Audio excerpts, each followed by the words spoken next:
Welcome, history lovers, to a tale of ambition, power, and downfall. Today we're unraveling one of World War II's greatest mysteries. Why did Germany, led by the iron-fisted Adolf Hitler and backed by one of the most fearsome militaries in history, lose the war? From the Blitzkrieg that shook the world to the bitter collapse in 1945, this story is a roller coaster of triumphs and fatal mistakes. Let's dive into the heart of the Third Reich's rise and fall.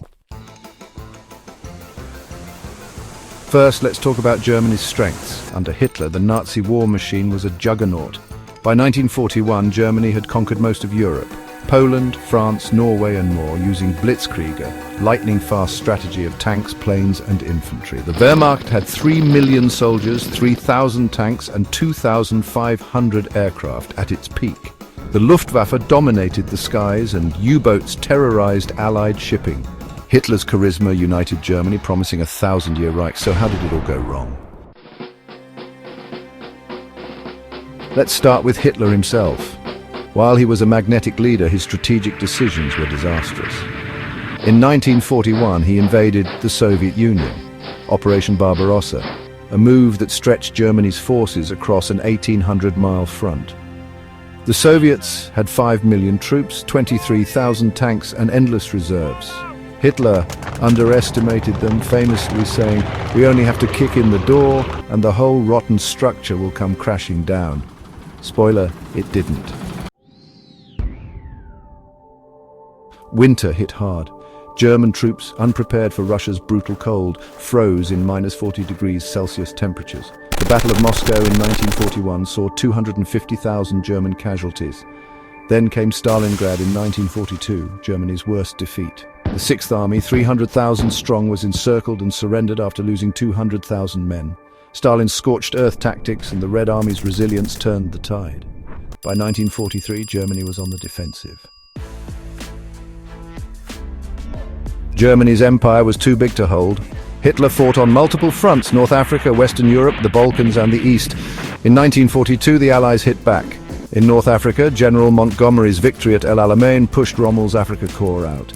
In the Atlantic, Allied convoys cracked the U-boat threat, sinking 783 subs by 1945. Then, D-Day in 1944, 1.5 million Allied troops stormed Normandy, opening a second front. Germany's 3 million troops were spread too thin to stop them. The Luftwaffe, once unbeatable, was grounded. Allied bombing campaigns dropped 2.7 million tons of bombs, destroying cities like Dresden and killing 600,000 civilians. Germany's industrial heart, factories, oil, railways, was crippled. By 1945, they produced just 1,500 tanks a year, compared to the Allies' 50,000. Germany's economy couldn't keep up.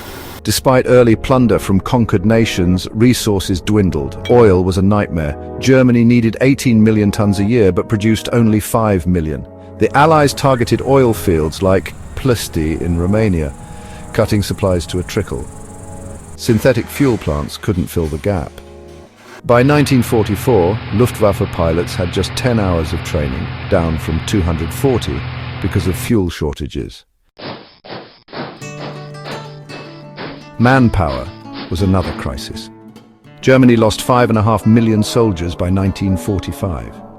Hitler's total war draft pulled in teenagers and old men, the Volkssturm, but they were no match for battle-hardened Allies. Meanwhile, the Allies had endless resources. The United States alone outproduced Germany 3-1 in planes, tanks and ships. The Allies were a powerhouse. The United States, Soviet Union and Britain coordinated their might. 15 million troops combined, backed by 100,000 aircraft and 200,000 tanks. Hitler's alliances, shaky at best. Japan fought its own war in the Pacific, and Italy was a liability, losing in North Africa and surrendering in 1943. Hitler also underestimated the United States, calling it a mongrel nation. Big mistake. The United States mobilized 16 million troops and churned out 300,000 planes.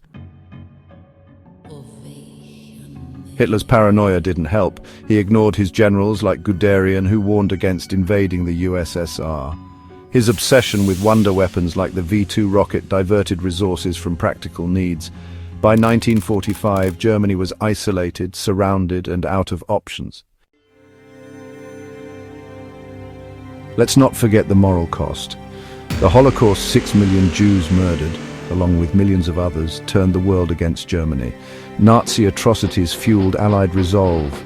Resistance movements like the French Maquis sabotaged German supply lines. The war's toll was staggering. 20 million military deaths, 40 million civilians, and 85 million total casualties. Germany lost 5.5 million soldiers and 1.5 million civilians. In the end, Germany's defeat was total. On May 8, 1945, VE Day, the Reich surrendered. Hitler, hiding in his Berlin bunker, took his own life on April 30th. The Allies marched in, splitting Germany in two. The dream of a 1,000-year Reich lasted just 12 years. So why did Germany lose? Strategic blunders, overstretched forces, resource shortages, and a united Allied front brought the Titan down. Hitler's leadership, once a strength, became a fatal flaw. His arrogance and obsession led to ruin. Germany's military was mighty, but no match for the world's resolve. This war left scars. 85 million lives lost, a continent in ruins, and lessons we can't forget. Power without wisdom leads to collapse. Thanks for joining us on this journey through history. Like, share, and subscribe for more epic stories. Inspired by World War II's history and Germany's fall.